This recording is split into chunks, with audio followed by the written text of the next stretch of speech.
జనరల్గా మంచి చేయటం కోసం రాజకీయాలు చేస్తారు. రాష్ట్ర అభివృద్ధి కోసం, ప్రజల సంక్షేమం కోసం రాజకీయాలు చేస్తారు. కానీ జగన్మోహన్ రెడ్డి తను నేరాలు చేయటం కోసం రాజకీయాలు చేస్తాడు.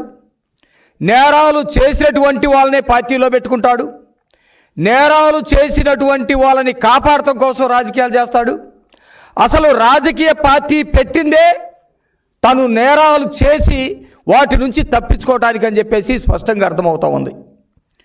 మీరు మొన్న కనుక చూస్తే చిత్తూరు జిల్లా గంగాధర నెల్లూరు నియోజకవర్గం ఎదురుకుప్పం మండలంలో దేవలంపాడు గ్రామంలో వైసీపీకి సంబంధించినటువంటి సర్పంచి ఆ రోజు నైటు దాదాపు 12-1 గంట ప్రాంతంలో అంబేద్కర్ విగ్రహాన్ని తనే పెట్రోల్ పోసి తగలబెట్టి 3-4 గంటలప్పుడు పోలీసులకి ఫోన్ చేసి మా గ్రామంలో దేవలంపేటలో ఎవరో గుర్తు తెలియనటువంటి వ్యక్తులు అంబేద్కర్ విగ్రహానికి పెట్రోల్ పోసి తగలబెట్టారు, కొంతమంది ఇటు వెళ్ళటం నేను చూశాను, మీరు వచ్చి వాళ్ళని అరెస్ట్ చేయాలని చెప్పేసి తెల్లవారుజామున 4 గంటలప్పుడు ఫోన్లు చేసి పోలీసులకు చెప్పాడు.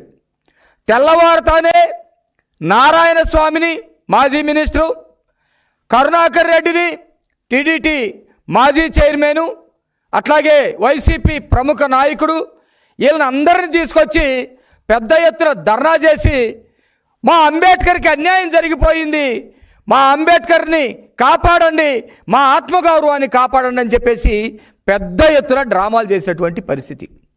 నేను అంటా ఉన్నాను, రాజకీయాలు చేయాలనుకుంటే రాజకీయాలు చేయండి, కానీ మీరెందుకు క్షుద్ర రాజకీయాలు చేస్తూ ఉన్నారు?